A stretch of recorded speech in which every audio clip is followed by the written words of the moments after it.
Ask me questions. I should have a long dissertation, though. That'd be less questions, wouldn't it, normally? Well, I'll I don't know forget about it. this No, today. I'm just kidding. Okay, who's got a question? The scrimmage tomorrow, would you describe this as a dress rehearsal per se, or a competitive scrimmage to finalize? It'll be, tomorrow's scrimmage will be more of a competitive scrimmage. There's been years where it was more of a practice game. There's been years where we've had we'd have Georgia's offense and defense and the majority of our special teams on one sideline, and basically the rest of the guys would be the opponent, and we would actually um, scout team it up, card it up, uh, try to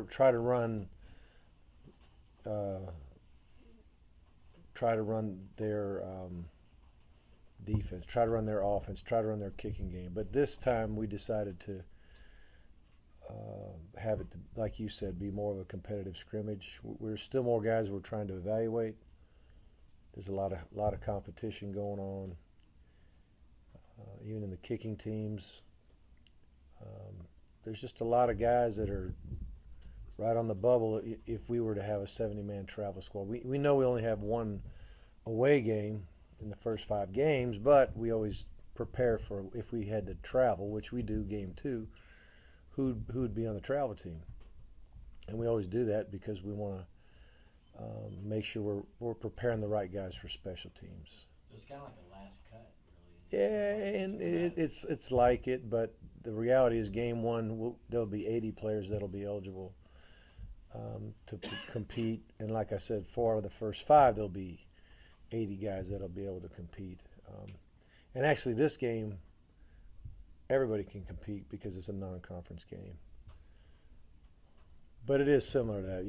We're trying to always make decisions based on a 70 number. I wanted to ask Coach, our coach Pruitt on Monday about the synchronizer from the press box to the sidelines, and he told me, of course, that Coach Scherer's going to be in the press box with a couple of grad assistants. Now, how is that offensive makeup? I think Coach Schotty's on the field. It's Coach Lilly who's going to be in the press box. Lily will be on the ground. Lilly will be on the ground. He'll be on the ground. My guess is that Brian will be up, McClendon. But I'll be honest with you, I don't. With this new offensive configuration, I forgot. I'm not sure right this second. But I know John's going to be down. The 2 special teams coordinators will be on the ground.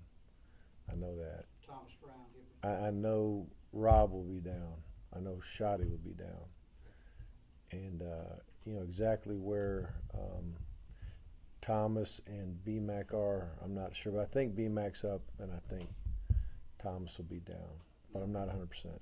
When the booth upstairs send y'all down, Coach Schottenheimer will be on the sideline with his headset. You'll hear the plays that come into him. Oh, yeah. I've got a 3-way mic. I've got the ability to flip. Well, I use 2. I use the offense and defense. I try not to get on the special teams one because there's usually some conversation going on.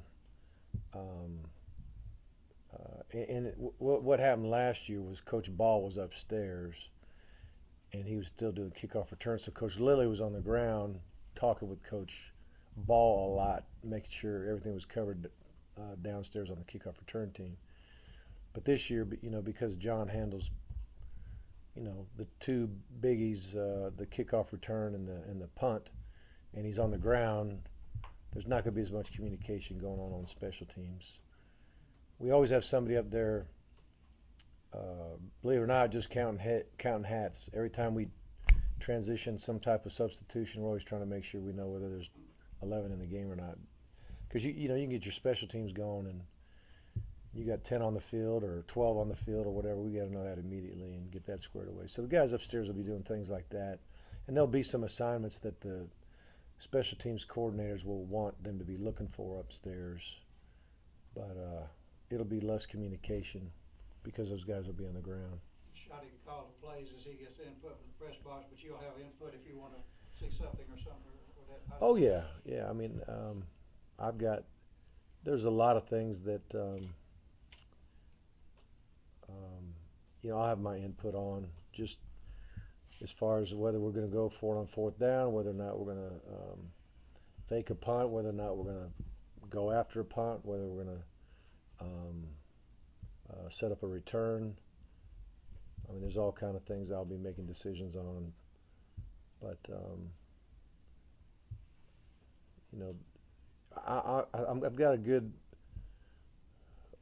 rapport with Coach Schottenheimer. You know, it's been interesting because there's a lot of good. You know, when you run a system like he's been running for a while, there's a lot of good things. There's a lot of things he's liked, but some of those things that he's liked is new to us. And we're like, hey, I like that too, a lot, you know. And then there's a lot of things we've been doing that's been pretty good around here, and we've been kind of feeding that to him. And he's like, hey, I like that, you know.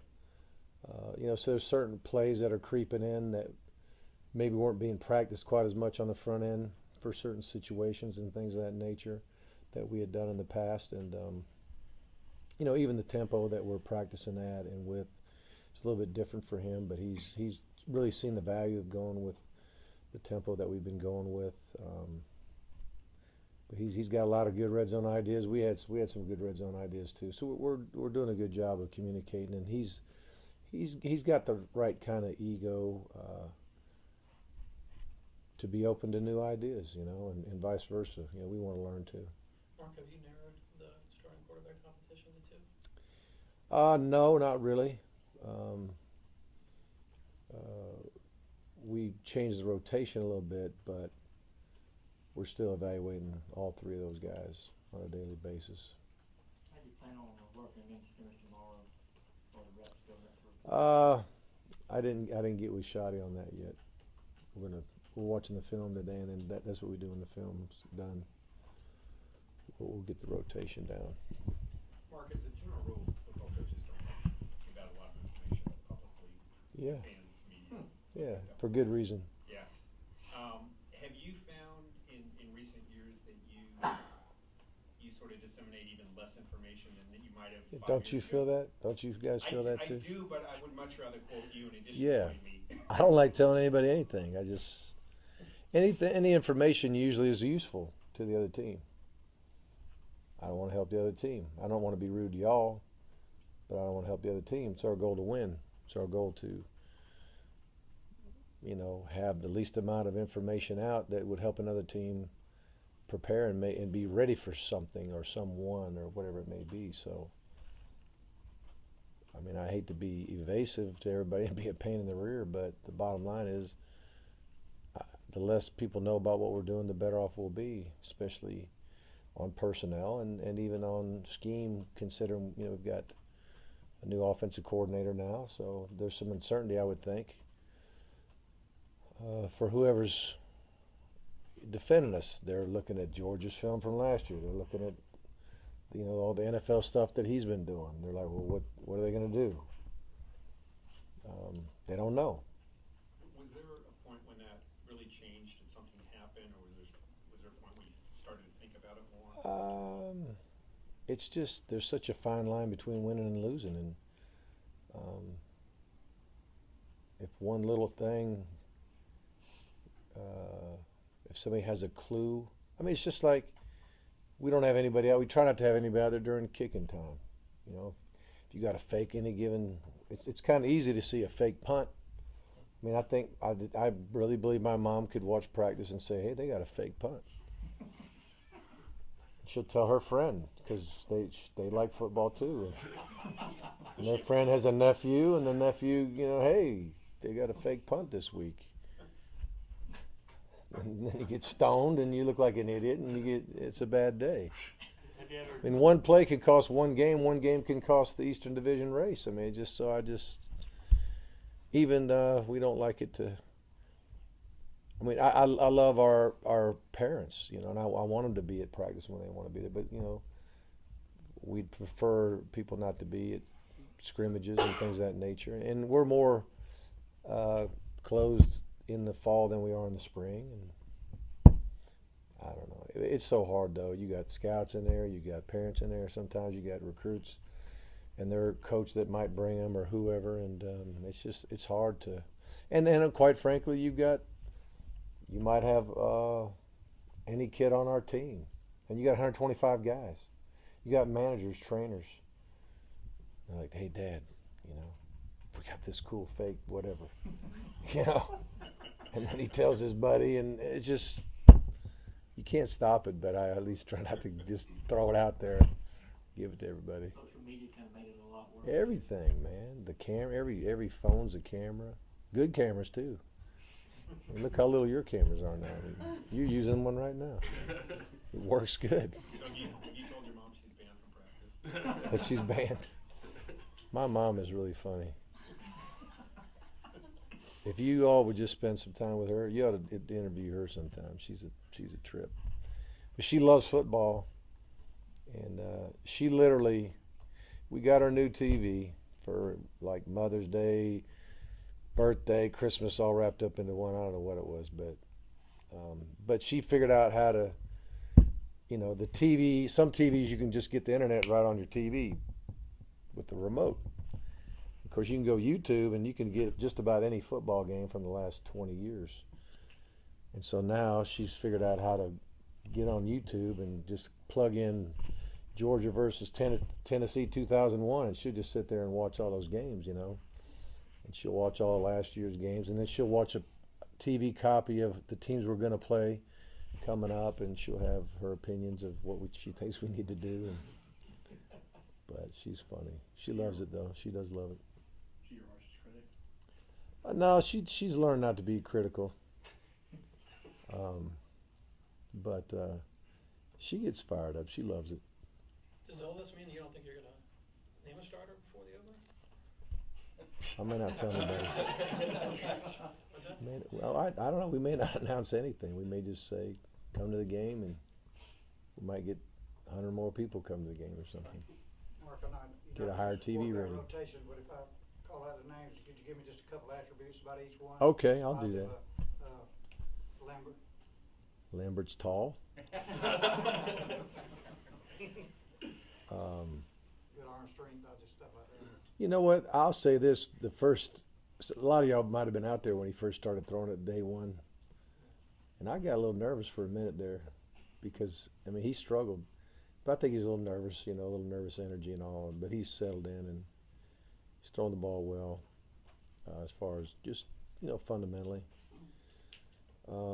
I'd say for the amount of time that he's been here and been in the system, he's really done a good job of learning what to do and gotten himself into competition. Because if he was a slow processing guy and a high rep guy, to figure things out, it'd have been hard for him to even be in the race, you know. So I think he's done a good job of that. And, Bryce. you know, Bryce has got a live arm, got good athleticism. Bryce has really improved his preparation skills. You know, just starting in the spring, I saw a difference in him. And I think it had a lot to do with him thinking, hey, I'm in this thing, where I don't know if he was mature enough before to really be preparing for the moment. Because he's like, well, it's Hudson's job. Or, you know what I mean? I think, at least I saw that. I saw a big difference in the spring in how he's prepared. Fatone he's a preparation machine. I mean, the guy works. He may be the hardest working guy I've ever seen.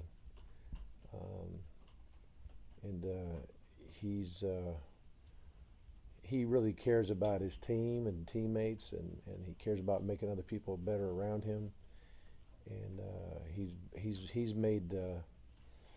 probably made the least amount of mistakes than anybody out there. You know, he's been very good with having a good purpose every time he throws the ball, which I appreciate about him. But those are some of the things about those guys. You time for one more? Coach, you mentioned the other day you had some concerns about the second team offensive line. Since you kind of said that, he started. They've gotten a lot better. They've gotten a lot better. I don't know if across the board we would just say, hey, the backup left tackle would move to left tackle and all that kind of thing. I'm not saying that yet, but they have really come on, improved quite a bit. course, we had a little bit here and there where Sims was out for a minute, and I think Lamont was out for a minute. Might have been a family thing that he had to go to. But they're playing much better in sync. We're getting better pockets to throw from. I see a lot of improvement. Do I feel like, hey, we got heir apparents waiting in line for next year even? I mean, I think if they keep coming along, we got a chance, but I think it's going to be very important to recruit some guys that might have to come in and play right away. I mean, I would, I used to say to the DBs a couple of years ago, I'd say, like if a guy was second team, I'm like, you're not only, just because these guys ahead of you are leaving doesn't mean you're going to walk in to be the next corner. I mean, you're competing with guys that aren't even here yet. I'll say that. You're competing with guys that aren't here yet because we're going to recruit. And, so you need to be preparing because there's no guarantee you're going to be the guy just because you have some seniority over someone else. And I think the same thing's true of this line, especially the tackle positions. We know 2 tackles are leaving. Well, just because those guys are sitting at number 2 doesn't mean they're just going to slot up there and take the job. I mean, we're going to recruit some guys that'll hopefully compete for that. Hopefully I didn't say anything wrong as far as